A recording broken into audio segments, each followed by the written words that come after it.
which involves going into the cemetery at night for burying a hex or cursed materials.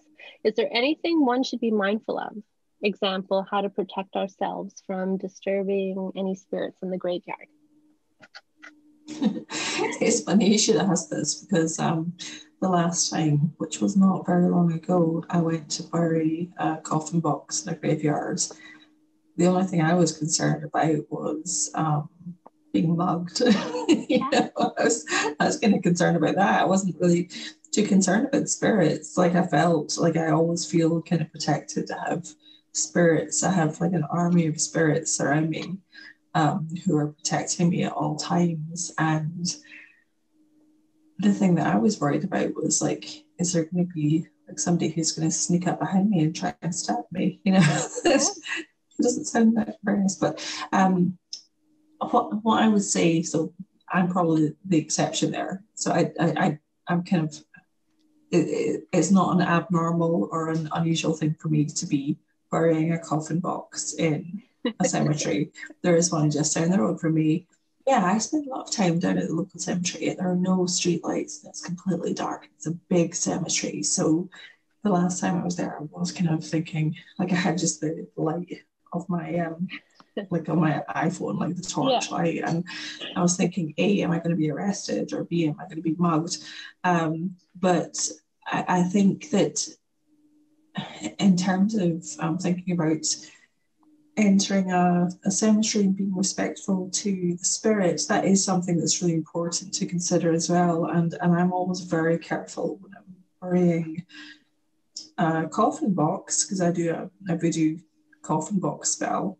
I'm always very mindful of where I bury that. So I don't want to disrespect any deceased or any spirit's grave. So I always tend to bury my coffin boxes underneath one of the big trees. So there are these big old trees that are in the graveyard. And so I'm not encroaching on anyone's sacred space, on any deceased person's sacred space, and any spiritual space.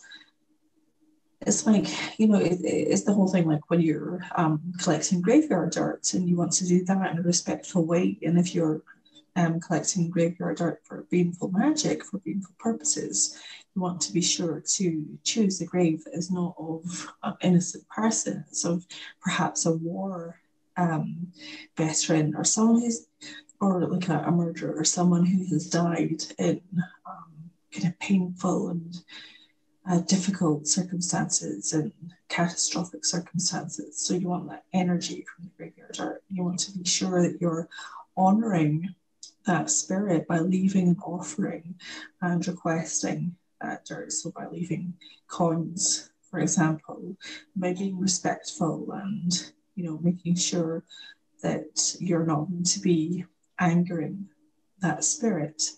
But when it comes to just burying coffin boxes, I always choose one of the old trees. I bury very deep under the trees and make sure that it's not on anyone's grave, because it's like a separate place for that person that's not going to be tainted by anyone else's energy. Yeah. Does that make sense? Yes, that's perfect. That is exactly what I do and what I would say is perfect. Yes. And the tree thing, trees are old, trees are of the Fae energy. They know what you're doing. They understand. They'll take care of it. It's all good. You would never want to bury anything of your spells in a person's grave at all. Yeah. When I'm entering a graveyard, particularly maybe a new one, I'll leave offerings at the entrance and let my intentions be known. Nice. I'm going to be digging up dirt or whatever it is, and why, and leave those offerings, and then go by my feeling. And so far it's always been welcoming. And I am more fearful of the living than the dead. Yeah, absolutely. The living are way more vengeful and harmful. most of the time, unless there's a good reason, than the dead. And, you know, they don't really seem to mind you digging up dirt off of their graves for different things. If you do it respectfully, you're not going to desecrate their grave. You're going to very carefully, you know, take up, and you're not going to overtake. You're not going to be greedy. You're just going to take what you need and make sure everything is all smoothed over so that there can be, you know, the grass will grow again or whatever it is.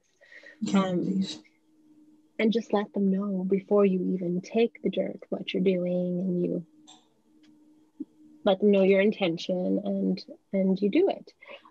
For your baneful intentions, leaving it at a tree or at a crossroad in a cemetery by a tree is even better. And you let whatever deity that, you know, you work with at the crossroads to know your intention, and you do that. When you leave, again, you know, you thank the spirits, maybe leave an offering. It's not necessary. I like offerings and feeling like things are even, you know, a gift for a gift. I just like that balanced energy feel, and then I go about my business. Now, if you ever feel that anything is attached to you, oftentimes it could be, you know, when you're new, it could be your psychological baggage because it's a new thing, and it's, you know, you think all these things, but after a while, if you really, or even at the beginning too, you just do the energy cord cutting before you go back to your home, and that's that. But I don't find the spirits really mind. I love cemeteries as well. Like, I find them so peaceful. There's something about being in a cemetery and seeing that actually at the end of the day, after all the bullshit and all the triviality that all these people worried about, they're in their resting place and they're dead and gone. And well, perhaps not so much gone, but it really puts in perspective what's important in life. You know, and the fact that this is just one incarnation, this is just one body, one lifetime. It's a learning experience. There's something so peaceful about it and so soothing. Maybe I'm weird in thinking that, but I'm kind of weird anyway. You're right. Yeah, I'm weird too, so I don't think you're weird. I think like, there is that soothing energy from those that have passed. Absolutely. And the thought of, oh God, and this will sound like I'm suicidal, which I'm not, but there's something really peaceful about the thought of death. There's something really peaceful about the thought of, you know, after all the trials and tribulations and all the pain and the sorrow and the ups and the downs and the love and the hate, that at the end of the day, we're all destined to pass, and we're all flesh that will eventually age and decay, and we will never be again. We will never be the same incarnation twice. You know, we may be, our souls may go on and on and on, but there's something kind of peaceful about the thought that everything is temporary right now. Everything physical is temporary. Everything that you worry about, that you stress about, that seems so important, it's really trivial. The really important thing is, you know, what you're learning in your soul, what you're taking with you as part of your soul journey, what you're learning, what you're taking with you beyond the flesh, which is the name of my contribution to the contribution for the compendium of Baal, which was Beyond the Flesh. Nice. And yes, beyond the flesh. I often refer to this as the meat suit. It's not really who I am. It's just my avatar, or, you know, whatever. My husband's like, don't call it a meat suit, but he's thinking of it in a different context, obviously, than I am. But absolutely, we take with us those experiences. And, you know, when we're beyond that, we don't have all these earthly sensations, which can be pain and can be whatever. And so there's something refreshing about that and soothing about that as well. You know, you have that different vantage point. Definitely. I get it. And I don't think you're weird at all. Oh, thank you. Quite to the contrary. In a good way. Yes, it's good to be individualistic and weird in your own way, but not like how we we're taught to think of that word. You're not that. Yeah, not we're in a bad way. We're in a cool way. Please, ladies, share with us some of your tricks on glamour and attraction magic. Oh, that's a good one. Glamour and attraction magic. So when I was younger, I read the Satanic Bible by Anton LaVey, and I tried out something from that, which was interesting, which I'll share. So,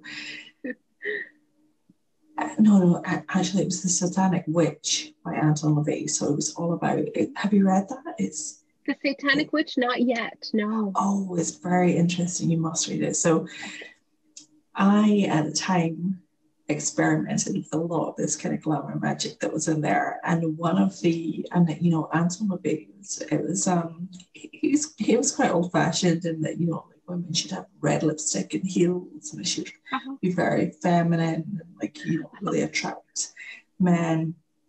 One of the spells or one of the kind of rituals that he suggested was to be naked and wear a trench coat, heels and makeup, and to go out and perhaps go somewhere as ordinary as the supermarket and just feel that every man who looked at you could see exactly what you had on underneath. Yeah. And I actually tried that. Nice. So and it was cold. It was like Scotland in December. It was crazy. But I didn't have a trench coat. I had a leather jacket. So I went out topless with the leather jacket in the supermarket and like pushing my trolley like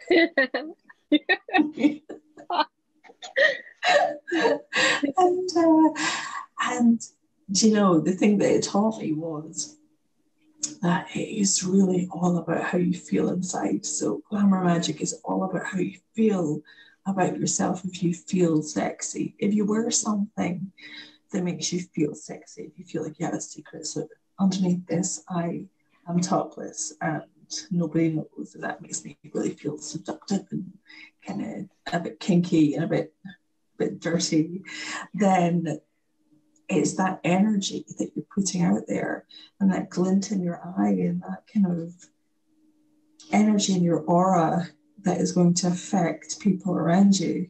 So it is very much to do with kind of what is going on with you internally. So what I would say with glamour magic is it's about feeling sexy. It's about wearing, if you're going out and you are going out somewhere mundane and you're wearing the most mundane outfit, if you wear, you know, red lacy underwear underneath that, if you go topless, if you wear a thong, if you wear something if you wear some perfume or some stockings that make you feel incredibly sexy, you're going to carry that energy, you're going to exude that energy, and that is going to affect those around you. It's all about confidence. It's all about what's going on inside you that transfers out with. Absolutely. And I couldn't agree more with that. It really is the energy that you're projecting and how other people feel in your presence as well is appealing to them. And that is a form of glamour magic. And just the thought of being at the supermarket with just a trench coat on and you're the only one that knows, like, you are going to project that energy out and you're going to see the freezer aisle as well. Yeah. I was brave. Well, why not? If you're going to do it, right? Freezer section and no.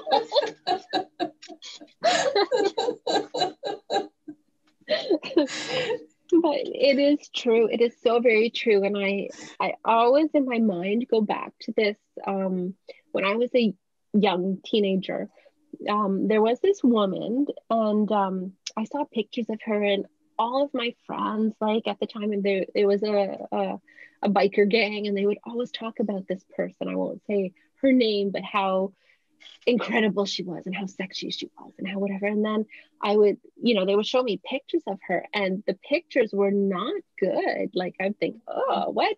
And I'm 16 and I'm thinking, no.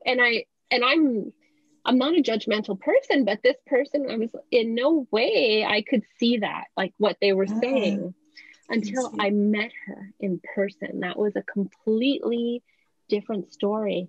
Just by how she spoke and carried herself and the words that she used and the energy that she projected, I totally understood at that moment. It was such a moment in my life where I understood what attractiveness is. It's not necessarily the outside, it's all of these other factors. And that comes into play when we're talking about glamour magic.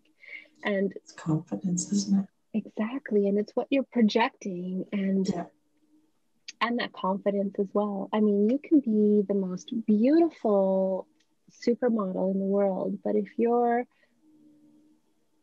insecure or even just nasty about other people, that's going to come out and people are going to pick up on that. And so that's the main key is that how you feel inside. And just like you said, it can be something as simple as knowing what you're wearing, like under your garments, and it kind of fuels you inside knowing that, oh, I have red lace, a red lace thong underneath here, and nobody else knows, but you're projecting that attractiveness because you know that, and it's doing that to you. So that's flowing forth into the energy fields of others, and that's really important. It's not so much about the different details that people tend to obsess about, especially nowadays. Like men and women alike have equal pressure when they're movie stars to, appear a certain way and things like that. But it's always the characters that people find attractive in movies, not necessarily when you see the person at the grocery store or whatever, you know what I mean? So it is that glamour, that projection of that energy, which is very important. Were you going to say something? Absolutely. Well, I was just thinking, I mean, there are obviously glamour spells that you can do, and there are various rituals that you can do for that. And there are rituals that you can do with the goddess, the dark goddess, and but I was thinking as well that it's about the kind of mental frequency that you're on. And this comes back to the whole kind of law of attraction thing and everything. But I remember when I was newly divorced. So I married really young. I married when I was 22 and divorced when I was 31. So I kind of felt like I missed out on my 20s. And so when I was in my early 30s, it was like party time. It's like we're similar dating. In that way as well. It's like, I decided to, I'd never really, I had my 20s, so I was going to have them in my 30s. And I remember that there were times when I would maybe have a weekend where I had nothing to do, and I'd be like, I really wanted some company, I really wanted to go out on a date. And because I felt that kind of forceful, like I want to be wanted, it would put up an absolute blockage. And everyone would be busy, so like any guy that I knew who I might want to go on a date with would be busy. And I remember as soon as I was like with someone, so I was at the cinema on a date with a guy, and I would suddenly start getting on my phone would be like bing, bing, bing, bing. Like every guy that I had rejected recently would be asking me, oh, what are you up to tonight? What are you up to tonight? What are you up to? You want to meet up? Do you want to go for a drink? And I can only conclude that it was about the fact that I had let go. And it's like EA Blessing recently did this video on the power of fuck it. And or like the power of letting go. And it was like the fact that because I was like, I'm happy, I'm on a date, I'm with a guy, like I don't need anybody, all of a sudden my vibrational energy signature just shifted.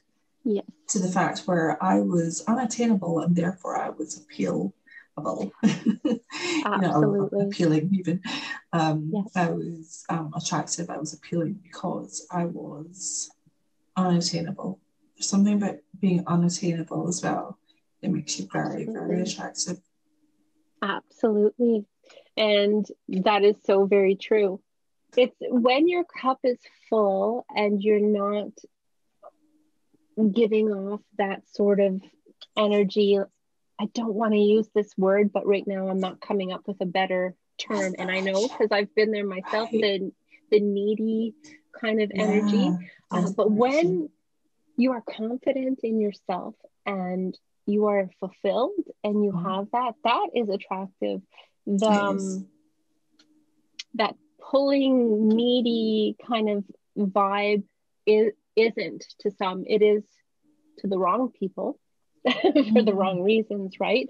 But there is something very powerful in enjoying your own loving. Oh yeah, they've died. I'm just gonna put them. I just got the signal up there that I can still hear you. Okay, you can hear me. Okay, perfect. Loving yourself, being confident in yourself, that self-respect and that being satisfied with what you have is really, people will be drawn to that light is important.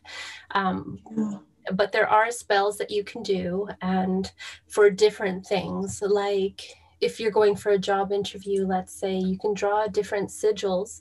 I like to use this with, I don't want to give away too much because I'm writing stuff and it's going to be available, but just with your concealer stick or whatever, before you put on your foundation or whatever, you can draw different sigils, whether they're runic or invented by yourself, that will empower you and merge with your being. And you know that that sigil or that symbol is beneath your makeup, and you carry that with you throughout your day. So if for a job interview you want to come across a certain way, you'll have that glamour about you, that you are, completely competent for this job and whatever they want to see. There are spells where you can kind of create like a mirror into what they want to see and sort of amplify that, which is very helpful in situations like that. You don't want to have those in your meaningful day-to-day interactions, but just when you want to pass a test or get through that first door, you know what I mean? They can be very powerful. So that's one little tidbit that I'll share as a spell, but there's more coming in the summer. I can't wait. Me too. We're never going to be half an hour. No. Oops. I'm pressing wrong buttons here now. Okay, there we go. Let's see. Glamour Attraction. So another attraction thing might be to create an attraction powder that you can put with your body powder. And it can be something as simple as cornstarch and like a powdered sugar with the intention of whatever you're wanting to attract. And then you can personalize it with different oils or herbs for what you want to attract that day, and add that to your body powder, or even to powder your face. You add a little smidge to your face powder, and you bring that energy out and be a beacon for what you want to manifest. Yeah. All right. It's been awesome. Thank you so much. Thank you. And I will leave all of your links in the description below, so that anyone that would like to subscribe to your channel or get some of your awesome services, that they will be able to find those in the link below. And I highly encourage everyone, if you don't know, how is it even possible that they would not know who you are by now, but if they're just new and they're popping on and discovering us for the first time, Serafina is amazing. She is the real deal, and she speaks from the heart, and you'll see. Judge for yourself. Head on over watch her content and you'll see the genuine, beautiful soul that she is. Thank you, Maggie. Love you. Thank you. I love you too. And until next time, I wish you dark and wild blessings.